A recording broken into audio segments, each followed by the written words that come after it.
Good morning, good afternoon, good evening, whenever it is, wherever you are. Thank you for listening to the Backlog Busting Project. My name is Wes. With me, as always, is Randy. Oh, Wes. Yeah. What happened? What happened was I put my faith in a piece of software that I hadn't used in a while, and that piece of software has apparently turned to garbage in the time since we used it last. Which, coincidentally, the last time we used it was the last time we had a guest on this show. And it's the same guest. We have joining us today Sean Garmer of the of many podcasts, wrestling to the max, video games to the max, football to the max, I believe. Did I say that one already? It also has Randy on it. Yep. And then, of course, it's the W2M Network, which we are also a part of now. And he also writes a whole bunch of stuff for the 4-in-1 Mania Games section, which is something I was going to say, unlike what my partner does. You were pretty bad about it for a while there, too. You've gotten better. I'm once a month now. I got my schedule. Oh, I could have said something very terrible right there, but I'm not going to. Well, speaking of something terrible, I mean, we get a wonderful guest coming on, and you basically blame our recording issues because he came back. I think you forgot to hit the record button. No, I hit the record button, sir. I'm not that stupid. I mean, it may look like it sometimes with the quality of work I put in on Twitch, but I do actually know what I'm doing.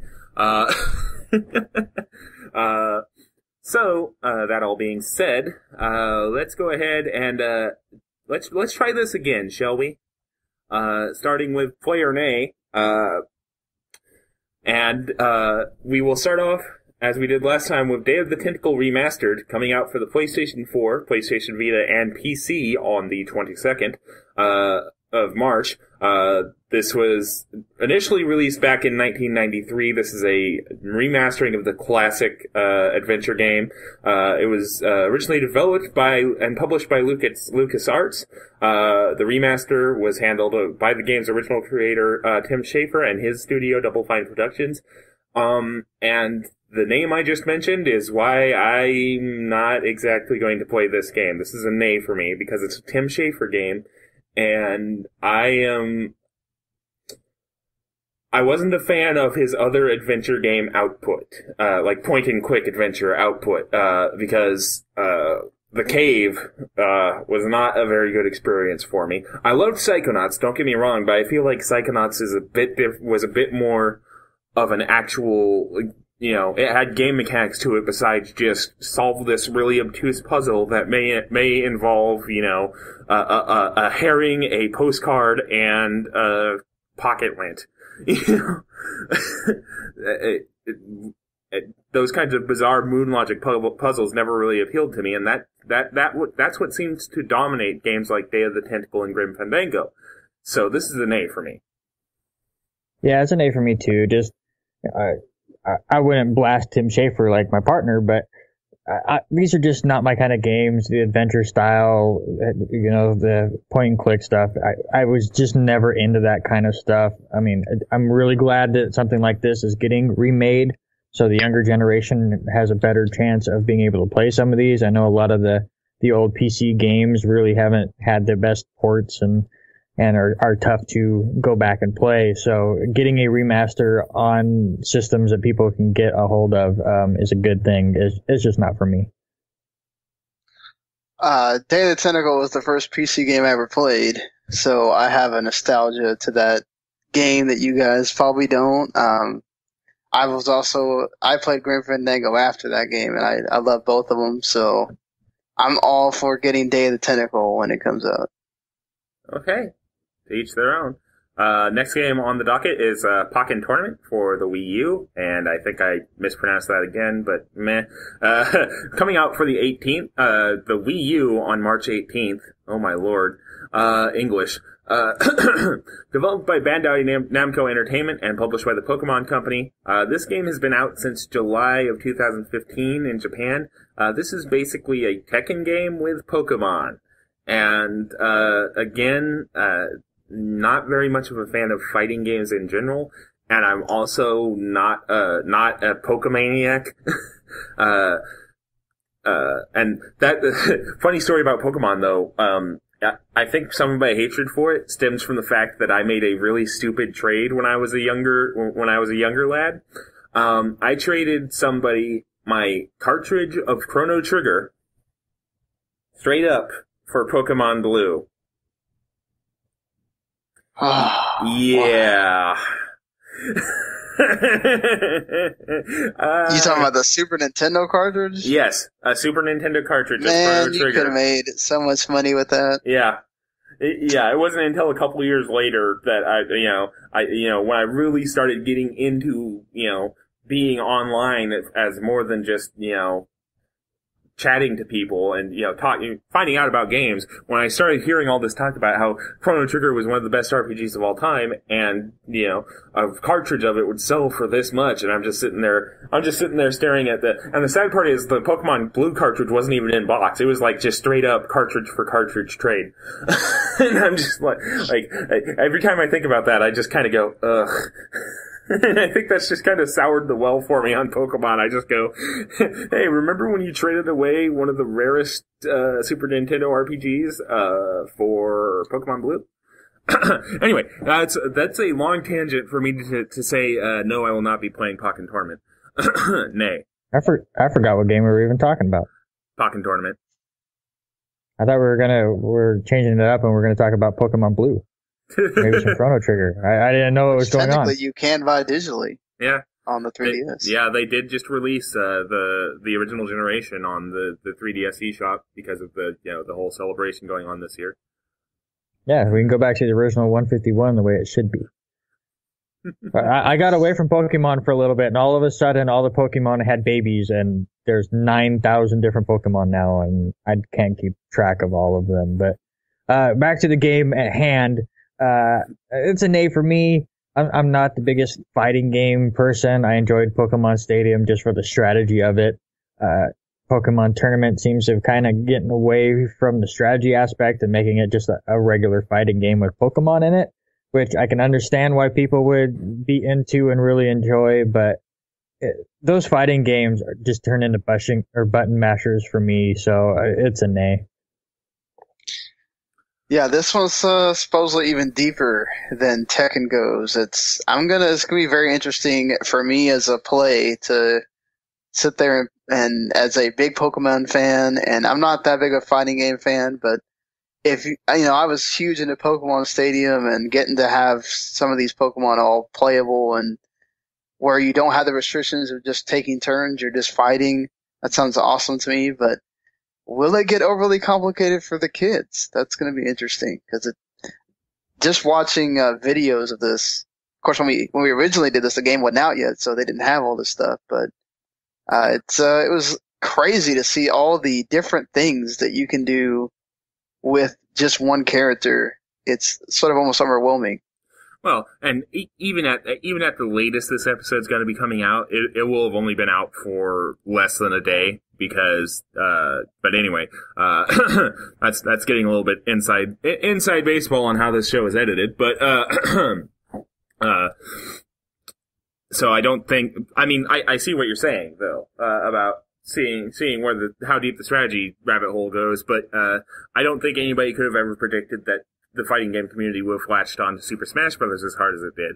And Super Smash Bros. Was explicitly designed not to be some super deep thing, just a thing that you could, turn your brain off and go have fun mashing, Pikachu versus Mario, and then all of a sudden the fighting game community latched onto it and complained about every little balance change.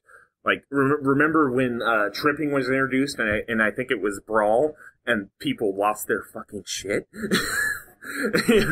Yeah. But Oh, people losing their shit on the internet? Tell me no, it's not never. No way. But you know, And then they're still asking for balance patches and all that stuff. yeah, it's just ridiculous, and that's a matter for a whole nother show. Moving on, the next game up is Mario and Sonic at the Rio 2016 Olympics, coming out for the 3DS on the 18th. There's also a version of this game coming out for the Wii U, but that won't be coming out until closer to the actual games in late June-ish.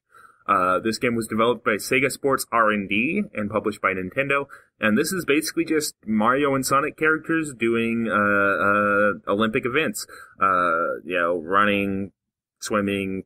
I think there's like a tennis game in there somewhere. And there's two major new additions this year that I remember off the top of my head. It's Rugby Sevens, sorry. And Jesus, you had 2 shots at it, you still said it wrong. Yep. Hey, at least I actually remembered it this time instead of having to have you jump in and correct me like a minute later. And rhythm gymnastics is the other one. And see, Wes messes up words as much as the internet blows up over little things. Yeah. Fine, so there's a reason. I'm used to it. There's a reason one of the running gags on this show is me screwing something up, realizing I screwed up, and then just kind of going, Jesus, English, which actually has already happened in this very episode. So, back to the game. This is going to be a nay for me. A lot of the stuff that I would find interesting in this game, you can already kind of do elsewhere.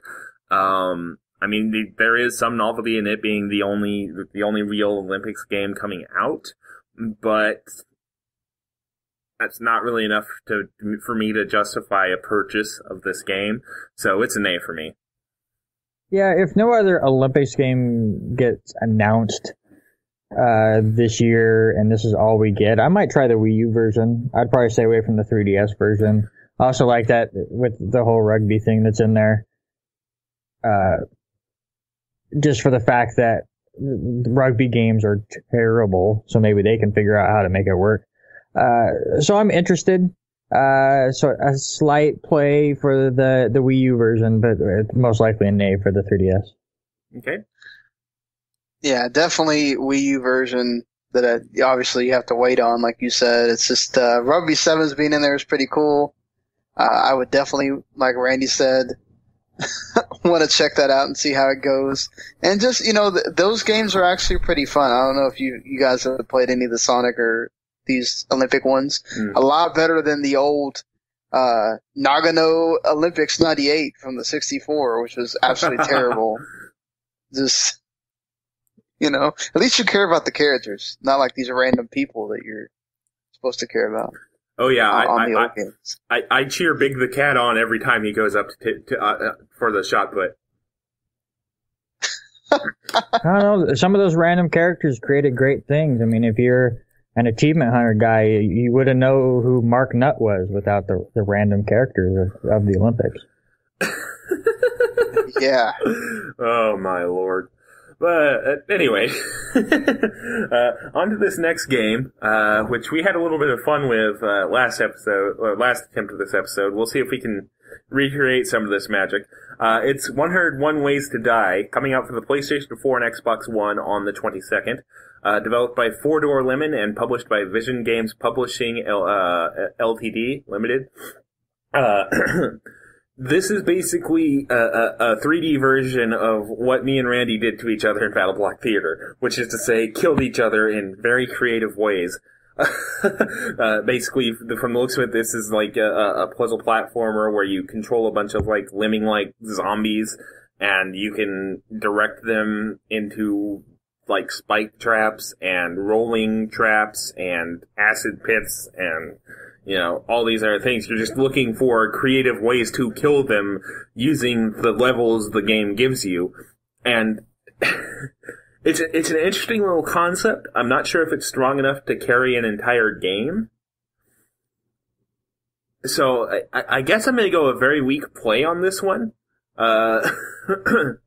just to kind of, give it the benefit of the doubt, but, it's not something I'm going to actively seek out. Like, if it were a PlayStation Plus game, I would probably be like, yeah, okay. Wouldn't be surprised if it becomes a PlayStation Plus game at one. True. Yeah, this definitely looks like it could be one of those games that hits the PlayStation Plus store. But I'm with Wes a little bit. It's an interesting concept.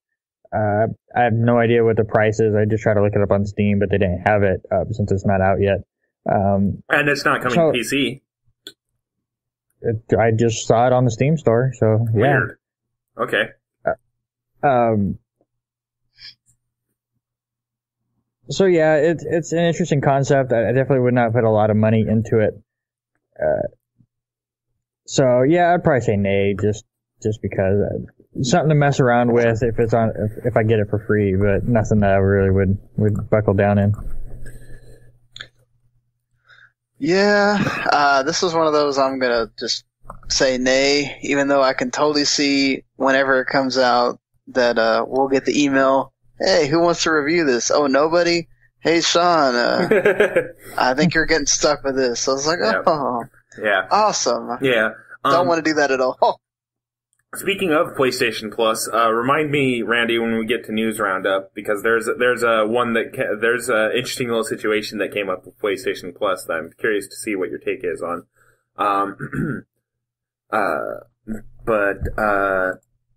So yeah, that's gonna do it for Player Nay. Since we have a special guest here, this episode, he is here for one specific game. And that game is not our co-played game. What we usually do here on the podcast is we do Player Nay, and then we talk about our co-played game, and then we do our individual games. But Sean is here to talk about my game, which was Kingdom Hearts. So we're going to actually go ahead and start out with my game, which, like I just said, was Kingdom Hearts for the PlayStation 2. I played the PS3 version, which is part of the Kingdom Hearts 1.5 HD remix. Because subtitles. The game originally released on the PlayStation 2 on September 16th of 2002. And the HD remaster came out on March 14th, 2013 for the PlayStation 3. The game, of course, developed and published by Square Enix. And this is a RPG series featuring both Disney characters and Square Enix characters, specifically mostly Final Fantasy. Actually, I think it's entirely Final Fantasy in Kingdom Hearts 1. And it's basically, the story is basically you play as these kids who are on what are called the Destiny Islands. You're trying to build a raft to explore the world, and then creatures called the Heartless attack. And, you get separated, and basically the entire game is you trying to find your friends while, unraveling a plot, that would basically end up in the destruction of the universe that somehow involves the Disney princesses. And it's one of those games that you kind of have to sit there and experience the story. Because anybody trying to, give you the 60-second pitch is going to sound absolutely batshit insane. So, yeah, that's pretty much all I've got to say about the story. It's a great story, don't get me wrong. It's just, if you try to explain it, you're going to look like a crazy person. Gameplay-wise, I have not beaten this game yet. I'm getting into the home stretch of it, enough to where I can, kind of tell where it's going. And really, it's a pretty solid game for 2002. It's just, it's an active battle system. There's no turns taken here. It's you are on the map. You can attack as many times as you can hit X, basically, and that about does it. You do learn magic. About the only battle complaint I have is I don't know if I'm missing a setting somewhere, but it's either your characters don't use items that your AI controlled characters because you only have control of Sora. You can't switch control to like Donald or Goofy. the AI characters either don't use items at all or use them when an enemy looks at them funny. And I actually lost a couple of like mega ethers, mega potions, high quality stuff because I was just like, oh, they won't use these unless they're, really in a pinch. And then like one of them gets scraped and they're like, mega potion. And I'm like, fuck. That's not good. You can customize that, by the way. I did see that, but it seemed to me like it was that I didn't get much of a variance between not use them at all or use them when an enemy looks at them funny. Like, even though it says there's like a fine-grained, couple different options there, it seemed to me like it was either they didn't use them or they used them when they, stubbed their toe. I mean, I didn't experiment with it all that much because I just got to the point where I was like, screw it, I've got Cure and I can keep an eye on things if need be. And I just, didn't give them items. Unless I was at a boss fight. It is the compromise I ended up going to was once I knew there was a boss fight coming, I would load their items back up just simply to kind of, have one less thing to deal with while I was taking on the bosses. Which until the last bosses I beat, I did not have any trouble with the bosses in this game. And then I got to Atlantica, and both versions of the Ursula fight kicked my ass. And for two very different reasons. The first Ursula fight, you're fighting Ursula, her two, by the way, obviously Little Mermaid, Ursula and her two eel minions that I've forgotten the names of off the top of my head. Flotsam and Jetsam. Thank you. And then she is constantly throwing like potions into a cauldron at the bottom of the battle room you're in. And the gimmick of the fight is you can stun everybody in the room if you continually hit the cauldron with magic. And here's where some of my issues with some of the 2002-ness of this game come into play. Because you can lock on directly to an enemy, and it'll, lock the camera in place so that you're constantly looking at them, etc., etc. But there's no easy way to switch which target you're locking onto. I cannot tell you how many times I would try to lock onto the cauldron, and I would lock onto, any one of the three of Ursula, Flotsam, or Jetsam, and I'm just like, no, fucking cauldron, right there! And then the other thing was, even when I was locked on, it seemed like half the time the magic didn't hit, even though I knew I was in range and, like, standing right on top of it. To the point where I would be blowing, like, an entire MP bar trying to hit this cauldron to get the stun lock effect to work so I could go, take a decent chunk off of Ursula's HP bar. But, and then, the other mechanical problem I have with this game is the camera. You can definitely tell this was a 2002 game and they hadn't quite figured out the whole how to have a freeform camera on two analog sticks thing yet. Because, oh my lord, is the camera in this game bad. It's not as bad as the PS2 version. The PS2 version was worse because you had to use the R2 and L2 to move the camera around. Oh, if you wanted to do it manually. Oh, they didn't even have it mapped to the second analog stick on the PS2 days? No, ugh. That's an HD remix thing. Ugh. So. And I'm still just kind of sitting there, even with the capability of putting it on the second stick, I'm still just sitting there going, ugh, Lord, deliver me, So, ugh. But, music-wise, the game is great music in the game, with the possible exception of Atlantica again. The entire soundtrack is literally the main beat of Under the Sea ad nauseum.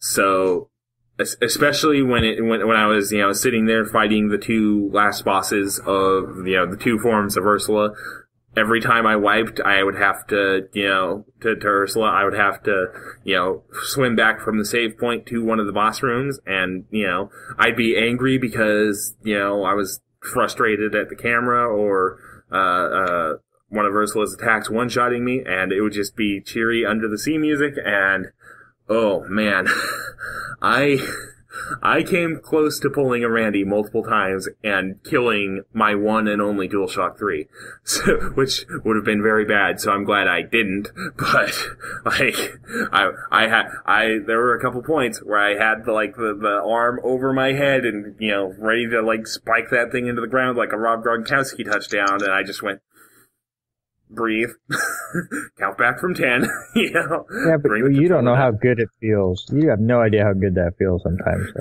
Sometimes you just do.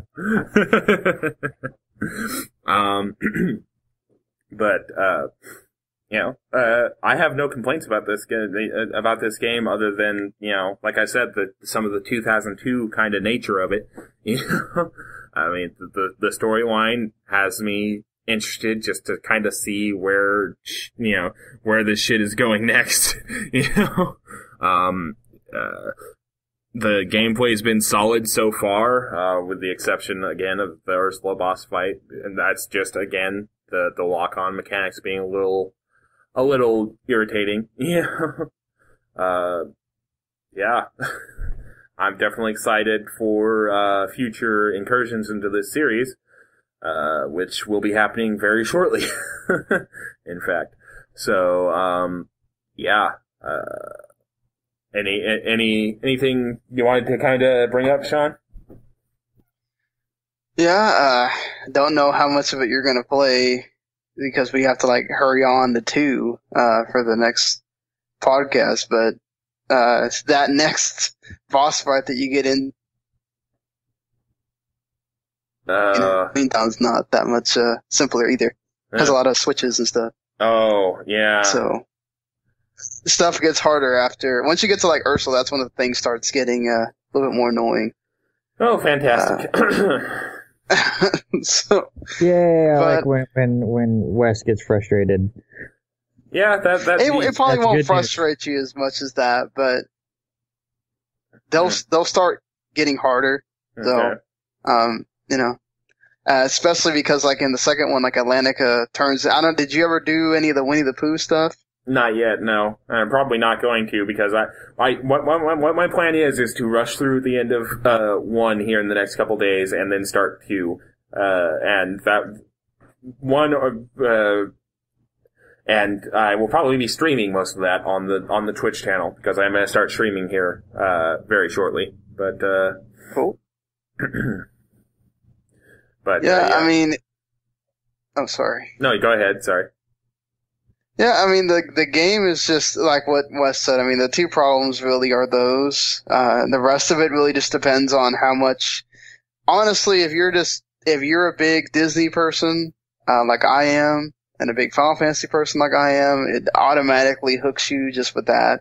And I think, one thing that Wes didn't point out is the voice acting is really good in this. Oh yeah, this is a young Haley Joel Osment, young Hayden Panettiere, and a David Gallagher post Seventh Heaven, and they all do great jobs. And honestly, you can't tell at all that it's Haley Joel Osment. It just sounds like Sora. And so they did a great job of really making you feel like this is his voice, and everybody. All the Final Fantasy characters, from all the Disney characters, it's all spot on. Yeah. If you don't like Goofy and Donald, you're kind of in for a. Yeah. You got to deal with them the whole game. So. Well, that's another thing I love about how absurd this concept is that you get to hear Goofy and Donald Duck talking about sealing keyholes and. Super serious stuff like that, and it's just this sounds so wrong, Yeah, and you didn't even talk about the frickin' gummy ship stuff. Oh Jesus, which is probably just my brain trying to repress that particular memory because it really it depends. The first part is annoying because you don't have anything that you can mess with the ship with. Once you can actually, I have it, I just beat the game today on the first time ever on the HD remix version. And, when you have it all decked out and stuff, and I have like missiles and it shoots in a like freaking W pattern and everything. It's so easy. You just keep spamming the missile thing and the entire thing will just, all the enemies will just go away. Yeah, I haven't quite gotten missiles yet, but literally my entire time with the gummy ship has either been confusion or boredom as I sat there and held the circle button to win. And it just feels like blatant padding in a game that probably didn't really need it, to be honest. Yeah. But, the tutorial is confusing as hell. Building is confusing as hell with not very good feedback.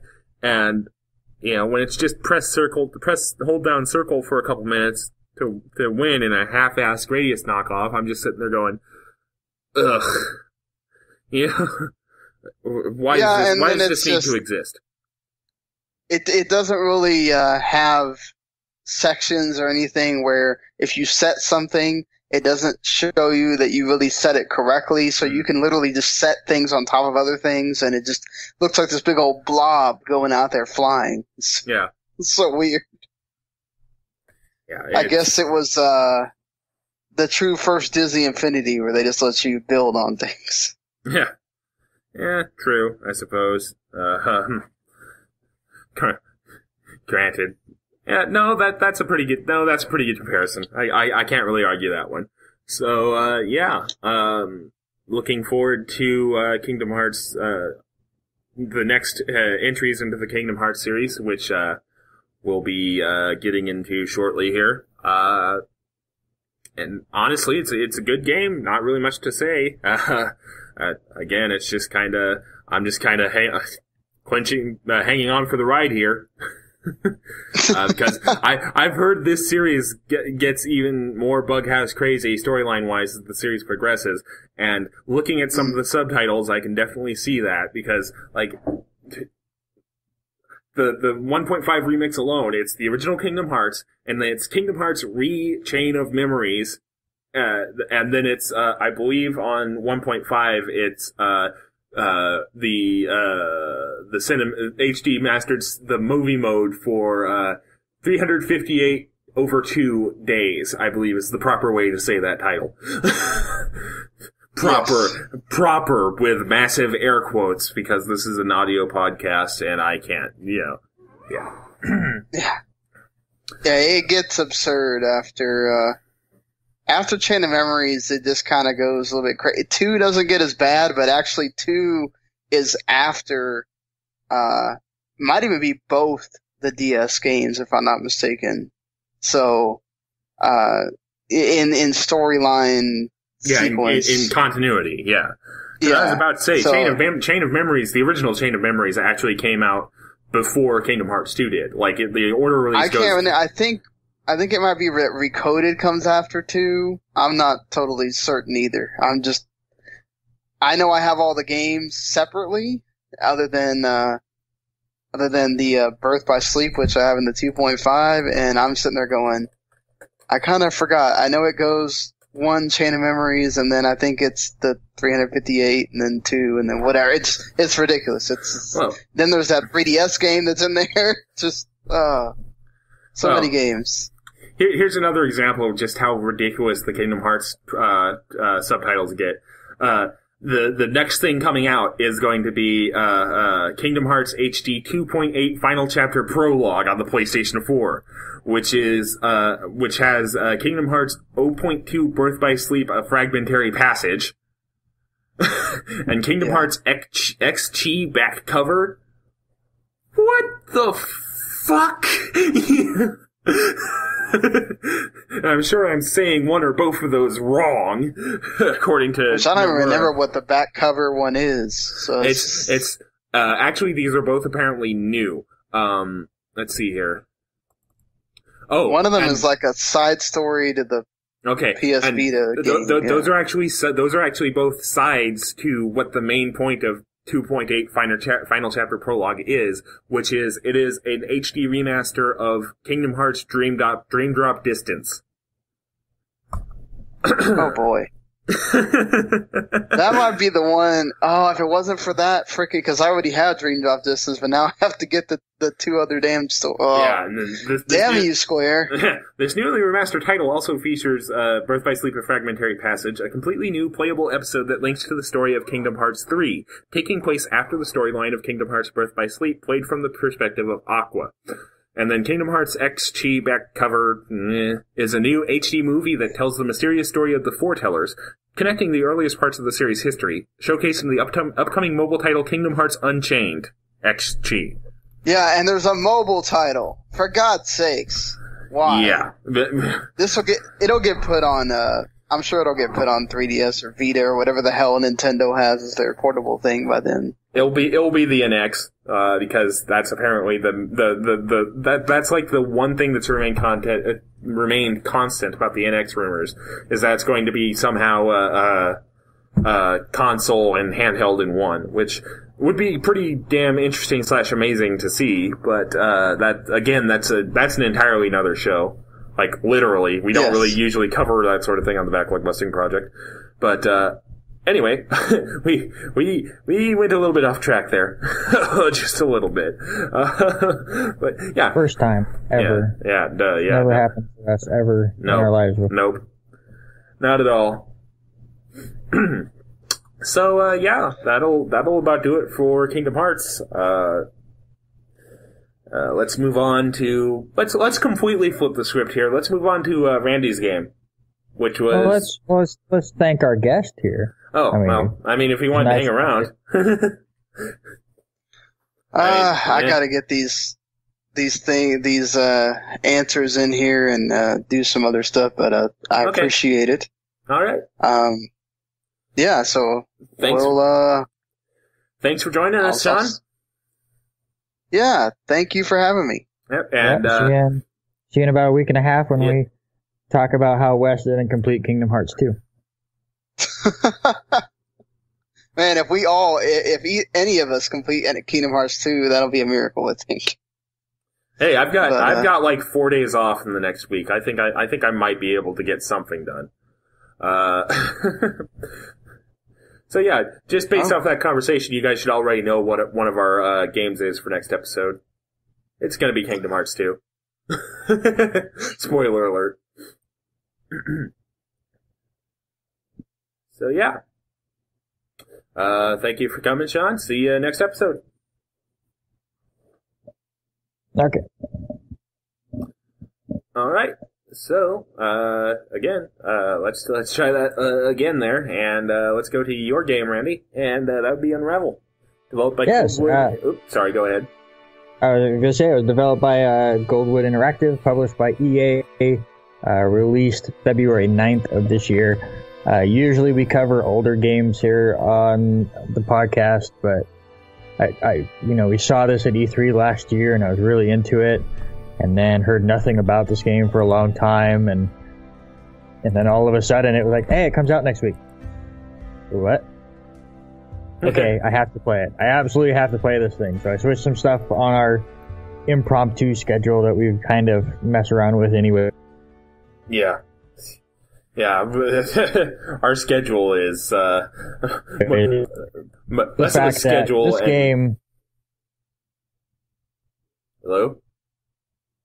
You there? I heard less of a schedule and something. My Skype keeps cutting out. Yeah. It's weird. Yeah. I heard you talking and then I stopped, and then you heard me talking and you stopped, and it kind of got awkward. But, like the podcast. Yeah. I was just saying less of a schedule and more of a guideline at this point. But, anyway, continue. Okay. So, I started playing this game and I'm really happy that I did. The platforming is decent. I wouldn't say, like, gameplay-wise, it blew me away.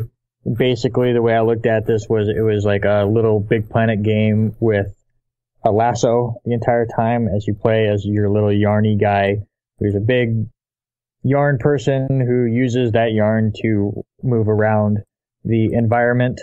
One of the cool aspects of the game, however, is you can run out of yarn.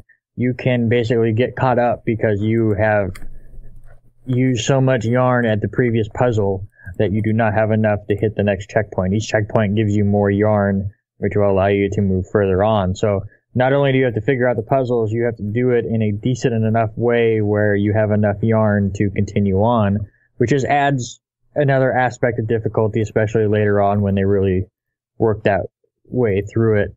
A lot of the puzzles do get reused, so after a while the difficulty goes away, as it's this puzzle and this puzzle are combined. I've done this before, I figured it out. But there are a lot of times where this game completely stumped me in what it was asking me to do, because they were coming up with clever ways for you to use a lasso as you have to move objects around, have objects, create bridges to move objects over, turn things on in different ways, connect things and just different things. So they do a really good job of kind of changing it up at first, but you could definitely tell they kind of ran out of ideas near the end of the game.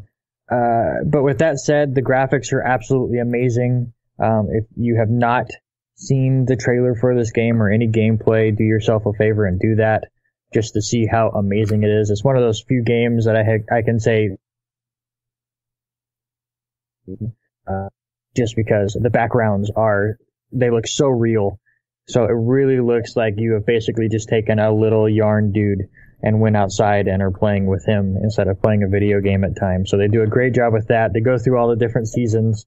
So you interact with rain and snow and all of that. And everything works extremely well. All of the items that you interact with move the way they should. So all of that is wonderful. The music in this game is great. It really fits with everything that you're trying to do. And really all around the gameplay is solid. But the reason why I think I love this game as much as I do is the way they tell the story. The story is absolutely beautiful, and they never say a word. And I think going through and seeing some reviews now about this game after I played it, I've noticed that I think just a lot of people weren't paying attention to it enough, because it's just kind of in the background the whole time. And then at the end, when they go for that big selling point, it's like you've missed how everything else has kind of happened. And then, it doesn't strike the chord with you. It's a lot like Gone Home in a sense, as far as you go into this game thinking one thing, and then by the time you realize that this is kind of the story that they're trying to tell, maybe you've missed some details, so you don't get as invested as others. Or I've heard Firewatch is a lot like that as well. But basically, in this game, from what I have been able to understand, is you as Yarny are going through the past of the person that made you, which was the old lady that you see at the beginning. And you're going through her past. So you're going through her childhood of spending lots of time with her family and having a good time, and then going through the loss as either you, as your family is moving, or one of your best friends is moving. So you go through that like last adventure as kids, as I think we've all gone through, where your best friend has moved on because somebody's gotten a job somewhere else or whatever. So you go through that, and then it changes tones really well, and now you are older and you're fighting with this company that is polluting your land. So you see a bunch of picket signs and fences and police and all of that, just kind of in things. And they tell all of this stuff just based on little memory segments that you will run across, where it will just kind of show a silhouette of an image as you go through each level. And then at the end of the level, you get a photograph album that each level adds pictures to it and a little saying. And that's just it. All of the story is basically through pictures. So you're going through all of this stuff, and it looks like, you get married, and now you have a child or she has a child of her own, and you're going through all the winter fun that family is having, and then it looks like her husband passes away, so now you're going through that loss. And just all of the stuff just gets told so beautifully throughout the game that you kind of get lost in it, and especially there near the end, where after she loses her husband, you can kind of tell, like, now there's a big blizzard, and it's just you and this giant lantern, and you have to carry the lantern along with you and kind of use that as a holding point, because you have to hold on to something. It's just a lot of little things where just the implementation, or I butchered that word, but I'm not trying again. Implication? Implication, thank you. It was not happening in my head. The implication of little things are so strong, and just so you go through all of that and you make your way through this blizzard, through the hard times basically, and then you're connecting these two hearts. At the end of each level, you get little yarn medallions that she has created for each time of her life, and you get half of a heart the first time, and then you find the second half, and as you go for that second half of that heart, your yarny comes apart, unravels, as the game would be, doing everything you can to get to that last piece. But after you do that, a young child reaches down and picks it up. I'm guessing the granddaughter picks up that medallion and the yarn, and then the next thing you know, you are starting a new level, rebuilt. It is now springtime, so it kind of, to me, represents that she has seen this medallion, has shown the grandmother, and the grandmother has taught her how to make her own yarny, and the journey continues. So just a wonderfully beautiful story that they built without saying any words at all, and I would definitely love for them to do something like this again. Okay. Yeah, that basically covers everything. You did a beautiful job covering this game. Definitely sounds like a game we're going to be putting our full spoiler warning up for. No, you're fine. I was about to say, we've done this a couple times before in the past where we basically said, listen to us for the first couple minutes of when we talk about this game, and if it sounds like something you're interested in, skip to, this timestamp and come back after you've played the game, because, this is a game you should fully experience for yourself. I think we've done it for, Brothers, there's at least one other example, but I'm blanking on it off the top of my head. Trying to think, because there haven't been very many, story-heavy games that we have really delved into in this podcast. So this is, to me, a bit of a different experience, and that's where it's tough to review something like this, because, luckily with the podcast, we basically just said, you're getting spoilers. This is what's happening. I should have said it at the beginning, but I did the first time we did this. Yeah. But you guys don't get to hear that part. So hopefully that, if you were interested in this game, you have played it before I completely told the whole story. But to me, even knowing all of that, I think you can go still play this game and you're going to get that same emotion, that same feeling. Maybe you're actually looking for it this time. Because again, going back and seeing some of the reviews, and I watched a few Let's Plays. I watched Jacksepticeye's entire run as he played through this game. And at the end, he even, when he got done with it, he stopped and just looked and went, I have a feeling like I wasn't paying attention enough at the beginning, at some of those pictures, so he wasn't building that story that I was. Mm-hmm. So he even said, it really looks like it was a beautiful story because, again, at the ending, things were happening. He goes, I don't think I put the pieces together early enough where it didn't have the same impact. Mm-hmm. So maybe if you were interested in this game and you now have listened to me tell my idea of what the story they were trying to represent is, now you'll be able to focus on those things and come up with your own iteration of the story, or you agree with me or not, and you can comment about it and we can have a great discussion. And that's what I love about these games. It's the discussion afterwards. What did they mean by this? Just like when we did play Brothers, they're not saying any words. So you and I had a great discussion about how we interpreted the story and what they were going through. So it's stuff like this that makes me just love to be a gamer, where I would wish this was a co-play game, Wes, where you and I could sit here and discuss back and forth what we thought of the story. But it was just, the reason I'd even bring it up as a co-play was, it's a platformer. It looks like it's an indie game. So I didn't know if you would be way into it. I'm sure you would have enjoyed it, but I was not expecting this kind of a story with it. So I missed out on that. So hopefully at some point you're able to go through and experience this game and we can have a discussion elsewhere. Yeah. But I highly recommend this game. I have a big feeling that when we do the top 10 games of 2016 for 411, this game's going to be on it.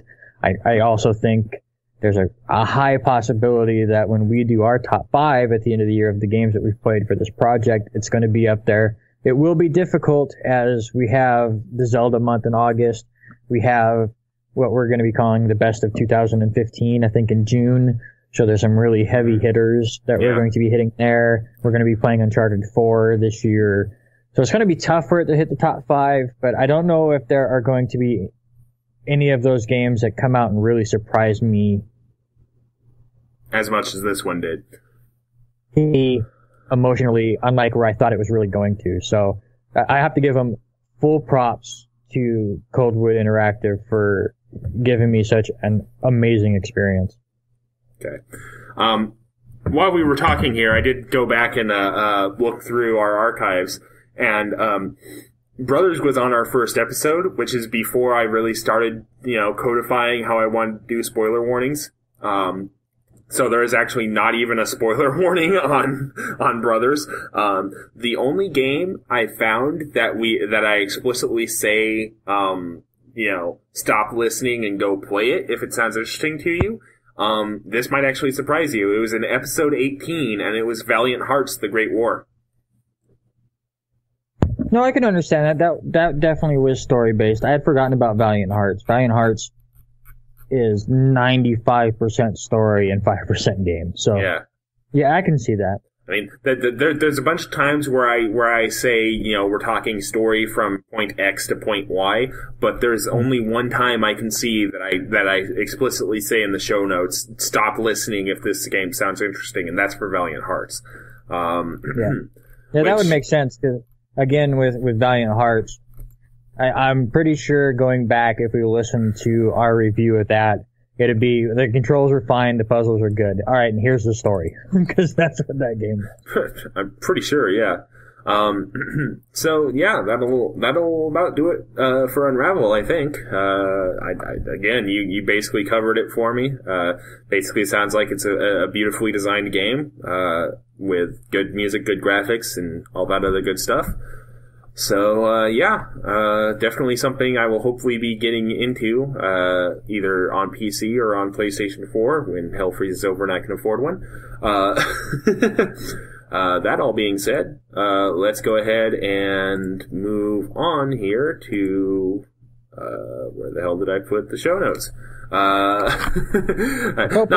Co-played game was BattleBlock Theater, which was developed by the Behemoth, developed and published by the Behemoth. We played the Steam version, which released in May of 2013, I believe. 14. May 15th, 2014 for Steam, and the original release was on the Xbox 360 on April 3rd, 2013.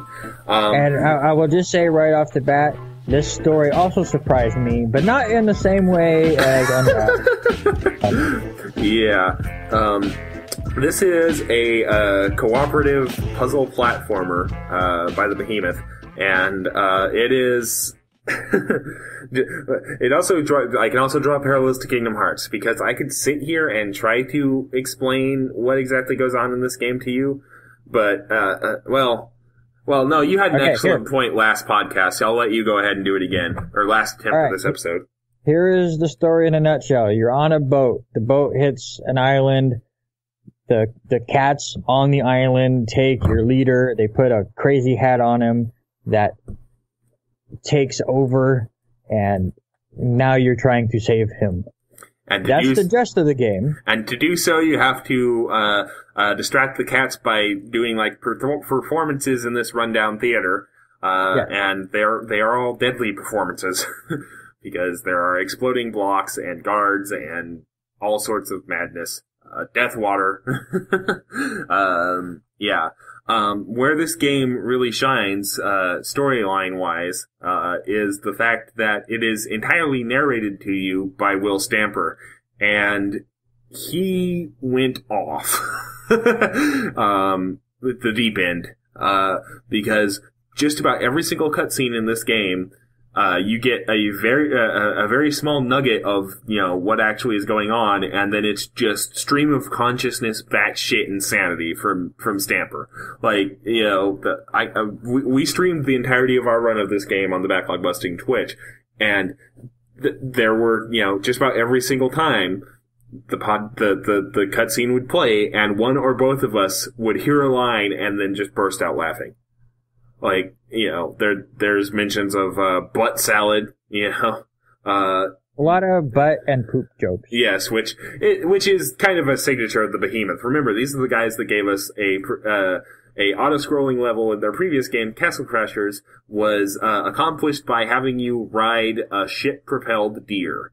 So, kind of their signature now is poop jokes. Kind of interested / mortified to see where they take that in Pit People, but I digress, as we usually do on this show. Back to BattleBlock Theater. Really, it is a solidly built game. Yes. It's frustrating in all the right ways. It is the exact thing the Behemoth has become known for, which is all three of their titles now, I feel, have taken a genre from gaming's past and made it amazing for the current day. Because Alien Hominid was bringing, the Contra and, Metal Slug type games back and doing it with style. Castle Crashers was bringing like Gauntlet and, 4-player co-op side-scrollers, beat-em-ups, back. And now BattleBlock Theater is, giving the side-scrolling puzzle platformer a good shakedown. And it succeeds in every level. Yeah, absolutely. And not only is it a side-scrolling platformer, but they really emphasize cooperation and working as a team.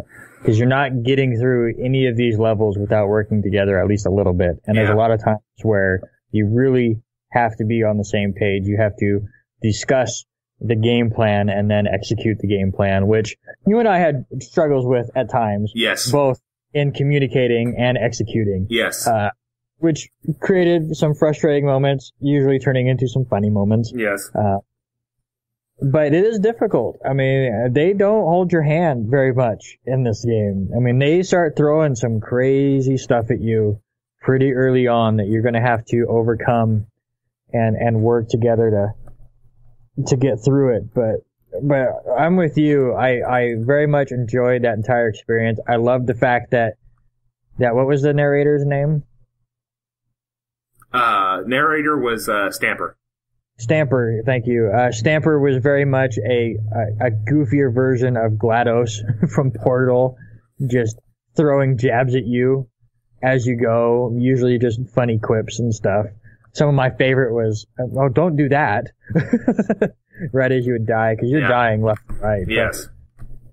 So it was a good way to kind of lighten the mood as you were getting frustrated with each other, trying to figure out the puzzles. And it's funny you should.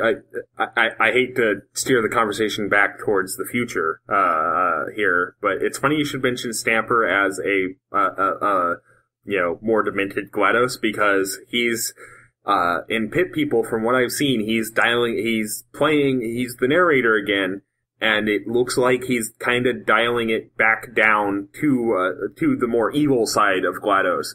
Because there are several times in the gameplay demo for Pit People where he just straight up, rips into the protagonist of Pit People. So it'll be interesting to see, how he, makes it his own there. But, again, sorry, I'm talking about Pit People, but I'm really excited for that game because they haven't steered me wrong yet. Like, I played Alien Hominid when it came out for the GameCube, loved it. Played Castle Crashers, loved it. Played BattleBlock Theater, obviously loved it. So, but so you said you loved all of those. So I gotta ask the very difficult question. Mm-hmm. Which was the best? Which was the worst? I would probably go Castle Crashers and then coin flip between BattleBlock and Alien Hominid.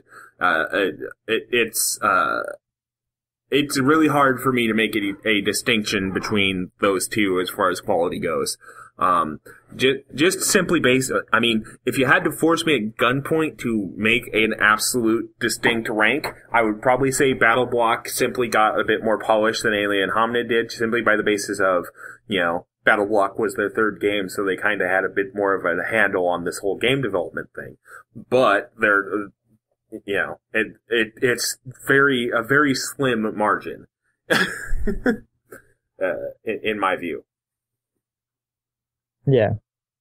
I think if I had to rank them, I'd probably go the same. I'd probably go Crash of Crashers easily number 1, and then BattleBlock a little bit higher than Alien. Okay. Yeah. I mean, I can't really think of anything really to say about BattleBlock because again, it was just a pretty solidly constructed game from start to finish. The narration is amazing. The puzzles, they're difficult, but they're not bullshit difficult. Yeah. And I will say, there's not a lot of wonderful co-op games out there anymore. Absolutely. I mean, not. You have the big like Call of Duties and Destinies and the Division and World of Warcraft and stuff where you can play with a lot of people. But there's not that many games where it's just you and one other person or you or two other people. So BattleBlock Theater really kind of fits into that party game mode where you can just sit down with a buddy for a little bit and play a fun game. Mm-hmm. Well, it's been kind of shifting back towards that sort of thing. Stuff like Rocket League, for example, Move or Die, Keep Talking or Nobody Explodes. But I'm just saying. But this also came out at the beginning of that. True. Yeah. I think Castle Crashers and now BattleBlock Theater really started that new trend that now we're seeing with some of those games that you mentioned, and Cloudberry Kingdom and Towerfall Ascension is another really good one. So that's what I like to see. Is I like to have those kind of games that like my son and I can sit and play, or you and I, or the girlfriend, or anything like that, where we can get a couple people together just and goof around for a little bit. Yeah, sounds about right. So anything else you need to get off your chest about BattleBlock? Other than I hate you and you're the worst partner of all time? Yeah, I'll cop to that. There were some moments I've looked back at some of the VODs. There are some moments where I'm just sitting there looking at past me fucking up and going, brain? Trust me, if we went back through and did a death counter, you and I would probably end up pretty close. Yeah. But there was one moment in particular that you discussed with me actually after we finished the first attempt at recording this episode, where I was ducking to try and give you more room to make a difficult jump. And I looked away from the screen for, a couple seconds, and I was still holding down the duck button, and you made the jump and needed me to stand up to, do something else for you. And I wasn't paying attention to the screen, so you finally hit me in-game. And, yelled at me on Skype. Yeah, and I was like, oh yeah, do it. That's the one thing I really liked about that game is I could just punch you. Yeah.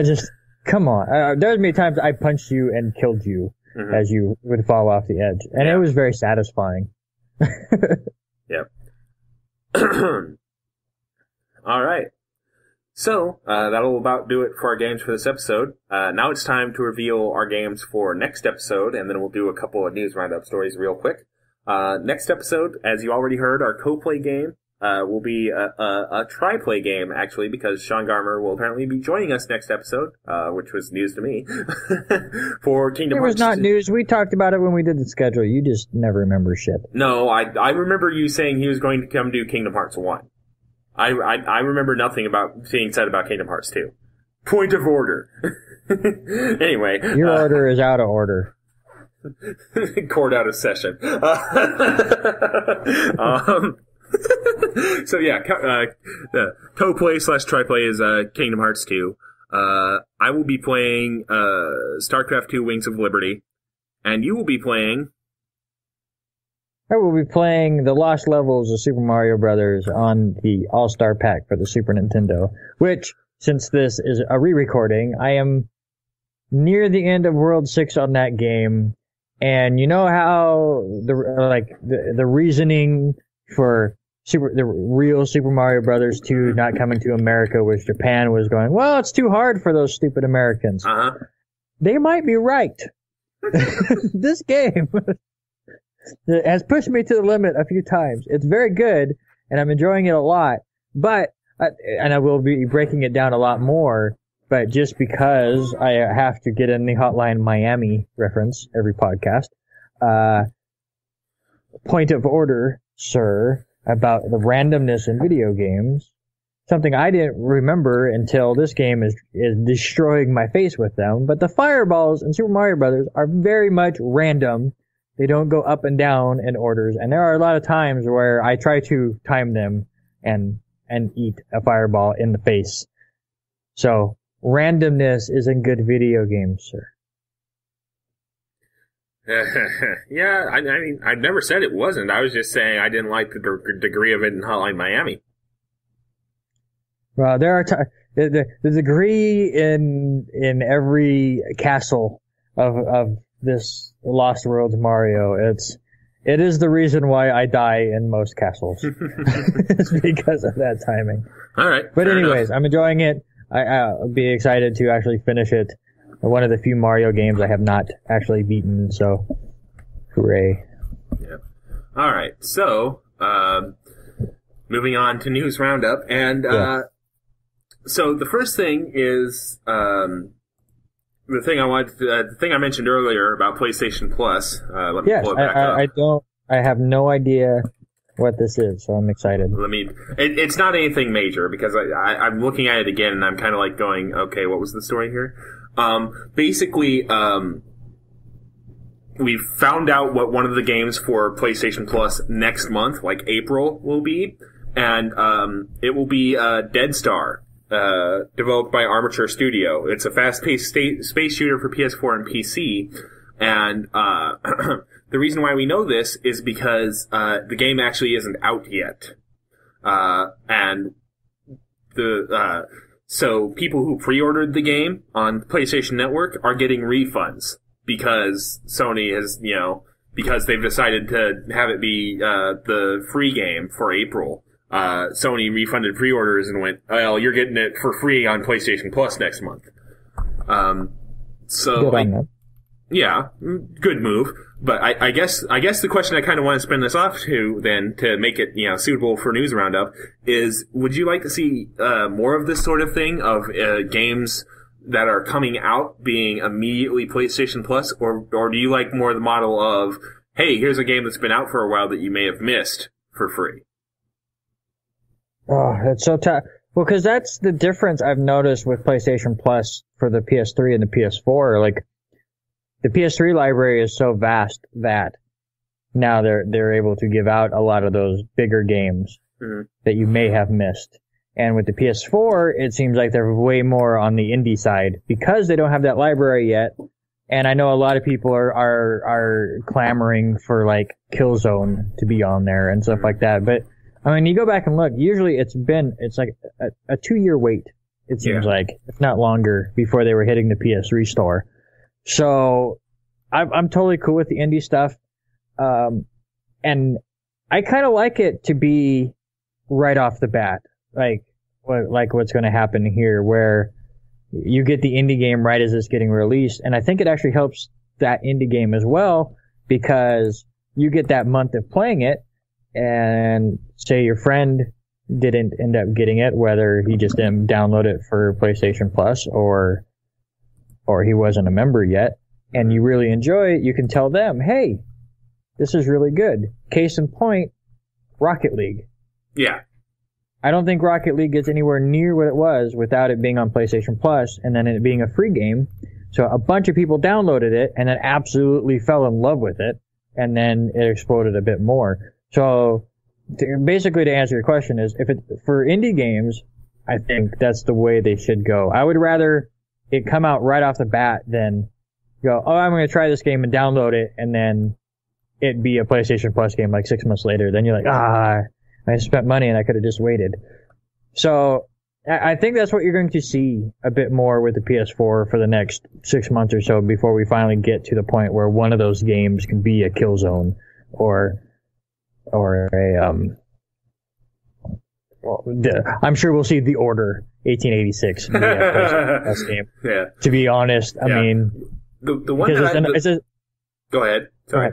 I was just gonna say because it's an okay game, but for $60, I can understand why people lost their shit. Yeah. The one I'm actually kind of surprised we haven't seen yet is Knack. No, I was actually looking at my shelf and trying to come up with like other games, and it was completely blanking. But yeah, Knack is another one. Knack is a very enjoyable game that I have played. My son actually really enjoys that game. But again, when it was a $60 thing, I can see where people fell flat on it. Because I mean, it's not memorable. However, you get it out there for free. Hopefully, maybe you can get the fan base built back up, and then Knack 2. And maybe that's what they're waiting on. I don't know if Knack 2 is in production right now. And maybe they're going to wait for that announcement, and they can, surround that with Knack being a PlayStation Plus game, or what. So. Well, the thing is, Knack didn't do too well critically, I thought. So I don't know if they're working on a sequel. I mean, I could see I can see the logic in what you're saying, but I'm not even sure if they're working on a sequel because the original kind of. I don't remember hearing very much about it besides it's a launch title. It's a launch platformer. Yeah. Like I said, it wasn't anything where I'm going to sit back and go, oh, that was a great game. It was alright. I enjoyed my time with it. There was nothing too infuriating, but it was pretty basic. It was your basic launch title game.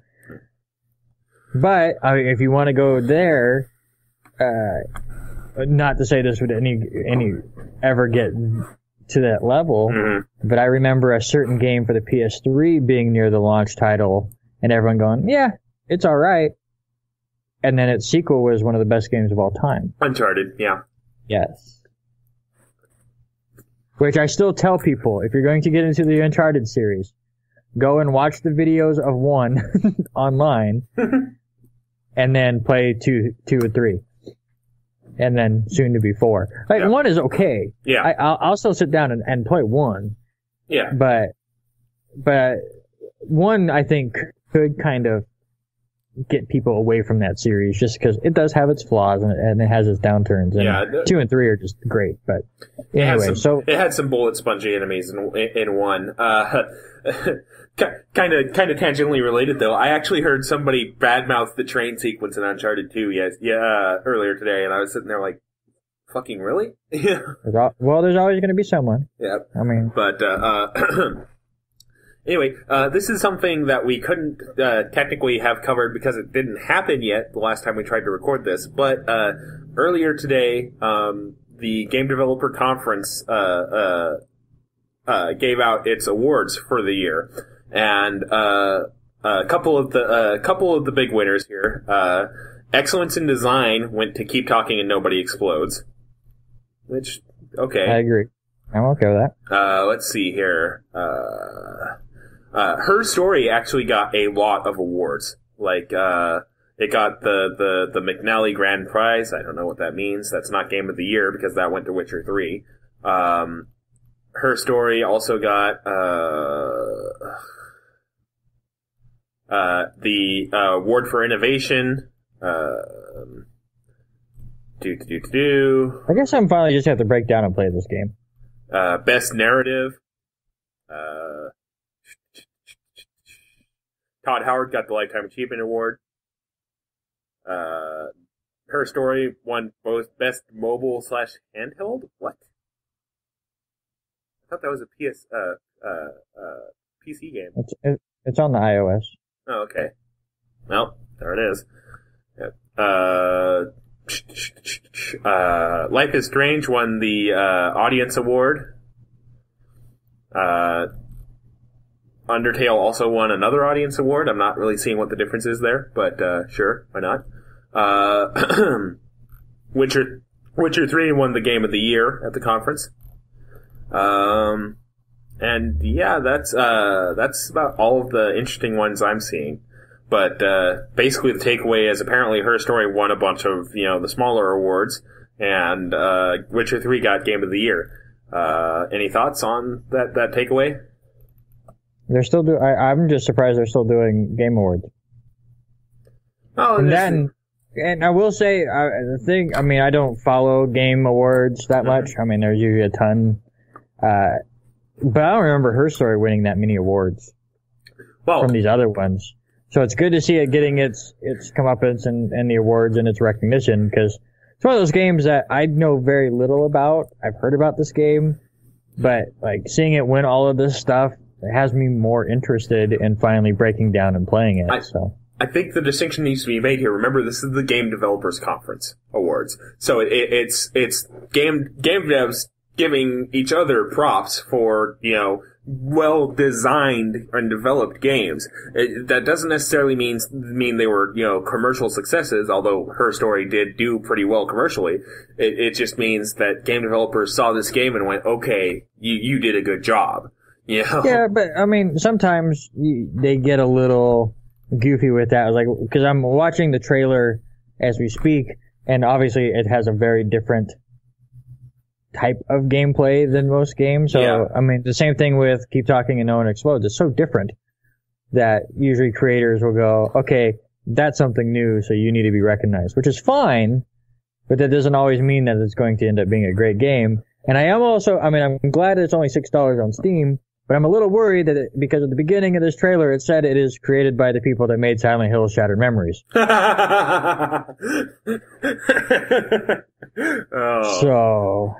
alright. Not to say it's anything like that. Yeah. One thing I am kind of surprised about is I'm looking at some of the nominees for some of these awards. A game that got nominated for a lot but has not won any that I can see, Metal Gear Solid 5. Well, I mean, most of the things that you were giving away rewards to, it seemed very indie-based. And then the Game of the Year went to The Witcher 3, just because that went to, I mean, Witcher 3 won a lot of the awards. Yeah. And, again, we'll hopefully be playing this in a couple months for the best of 2015, because I'm not going to try to beat The Witcher 3 in 2 weeks. The ending of Metal Gear Solid 5 is reported to have been rushed and didn't work that well, so... Yeah. It could hold against it. And maybe, these other producers and stuff don't want to give it credit because they don't want to give Konami credit for everything that we have talked about many, many times. Valid point, yeah. I can see that, yeah. Anyway, there is one other thing that we should probably talk about, because the VOD for it got muted because we played Rock Band 3 immediately afterwards, or beforehand. And that is doing a bit of a wrap-up / post-mortem on the Extra Life Marathon. So we'll get this out of the way first. We actually did get a few more donations. Specifically, Lance Reinhardt, the owner and operator of Lancer Lanes Casino, upped his donation. Because originally what he did was, because there was a bowling league happening the night of the marathon, he did a challenge to all the bowlers in the league to put their money where their mouth was, donate to the cause, and if the bowlers beat his scores in league that night, he would match their donation. And so, something like $122 was raised from the bowlers, and Lance ended up having to match pretty much all of that for another $122, and that was part of the $750 figure we had at the end of the 24 hours. Well, shortly after the 24 hours was over, Lance came up to Randy and said, hey, that actually ended up being a bit less than I expected it to be. How much did you guys need to make 1,000? So we told him, and he goes, okay, and wrote a check for, I think it ended up being $372, was his total donation, and got us exactly which got us exactly to the $1,000 mark raised for Extra Life, specifically going directly to the Children's Medical Network hospital closest to us, which is Sacred Heart Children's Hospital in Spokane, Washington. And that is an amazing figure for us because, to be brutally honest, from the beginning, when Randy said he wanted to do this, I was sitting there and I was just imagining sitting in an empty casino, in an empty, room for 24 hours playing games with nobody donating. And thankfully that was not the case. I mean, yes, the fact that it became kind of, a Lancers employee party, and that 99.9% of the donations came from live, and the only reason why I'm giving it a 0.1 is because we did have one donation come in from somebody who had been at the event but wanted to even off the number for us right at the end to get us to 750. Did it online,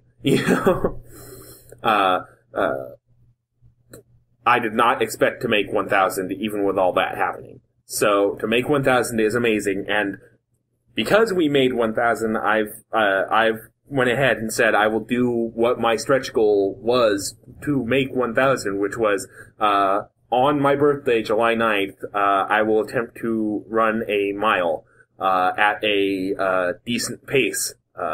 I haven't quite set the final goal for that because, I weigh 400 some odd pounds. I'm 6'3". I'm not exactly Usain Bolt here, but that will be something we're doing. But it was an amazing experience, and I just wanted to say thanks again to Lance for letting us do it at Lancers. The staff at Lancho Lanes Casino was amazing.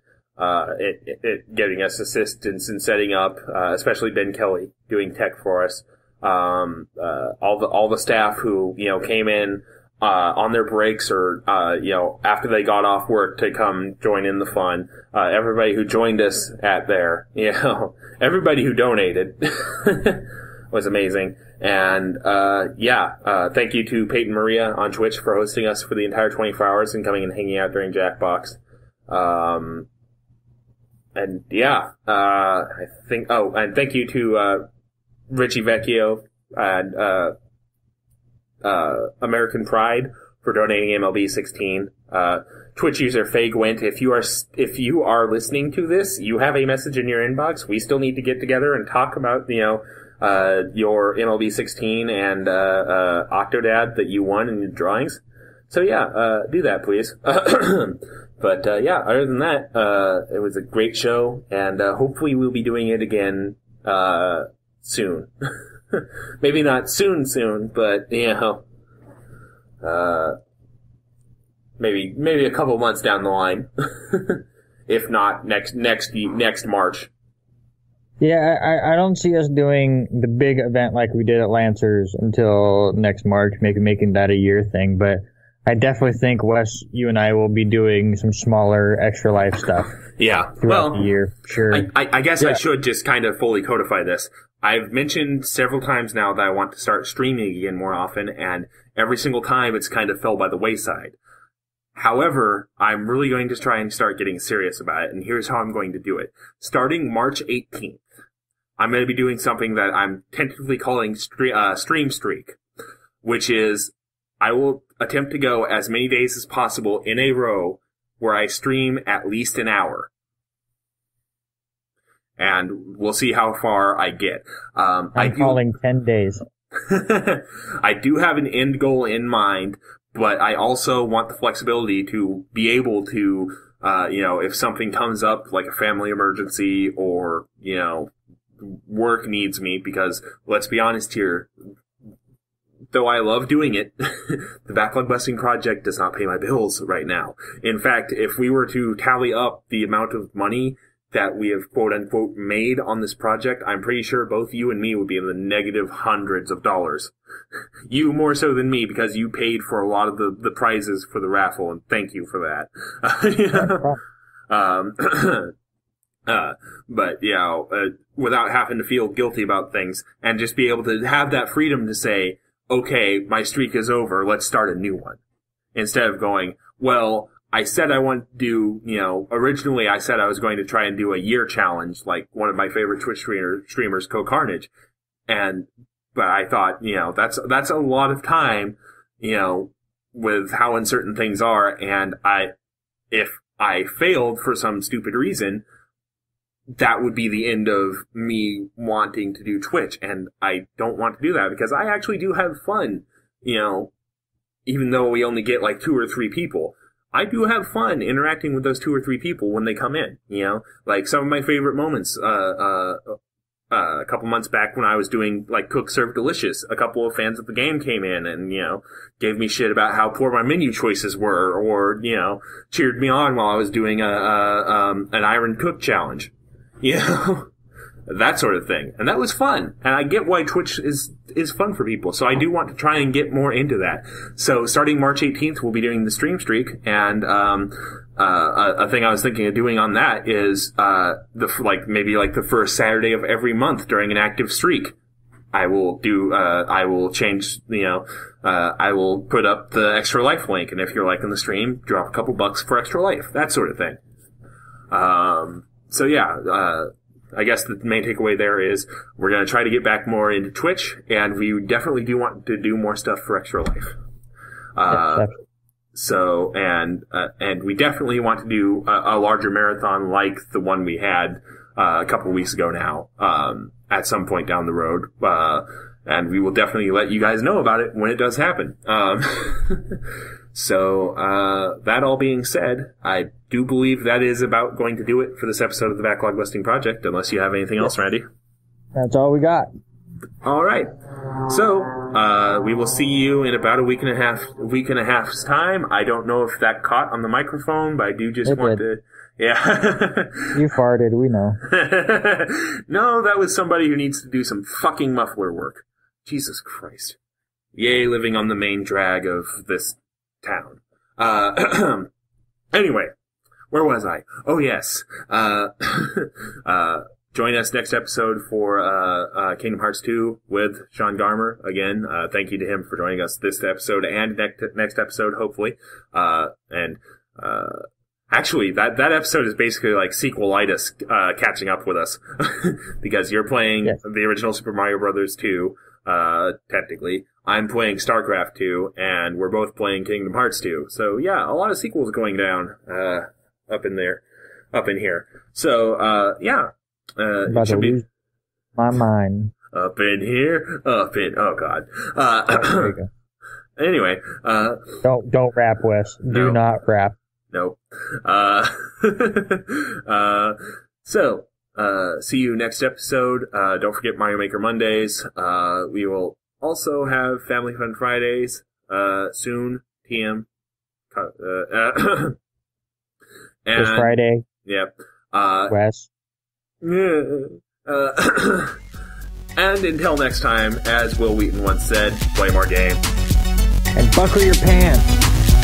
Hit it! Buckle your pants, buckle your pants. Pull up your socks and dance. Buckle your pants. Buckle your pants. Buckle your pants, buckle your pants. Hey, I said dance. Buckle your pants. Buckle your pants. Ladies, buckle your pants. Gentlemen, buckle your pants. Boys and girls of all ages, buckle your pants, or they might fall down. Hey, you, buckle your pants. Yes, you, buckle your pants. Everybody, buckle your pants. But if you don't want to, no, that's fine. Buckle your pants, buckle your pants, buckle your pants, or your pants will fall to the ground. Buckle your pants, just buckle them, babies, nice and tight, please. Buckle your pants, buckle your pants, buckle your pants, buckle your pants, buckle your pants, buckle your pants, buckle your pants, buckle your pants, buckle your pants, buckle your pants, buckle your pants,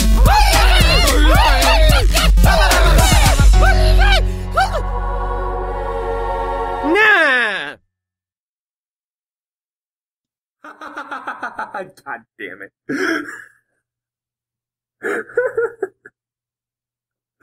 Oh no. Well, I was so happy we had to re-record this because I forgot all about it until after. Oh. Sitting on it. Sitting on your buckle? That sounds painful. Nailed it. Okay.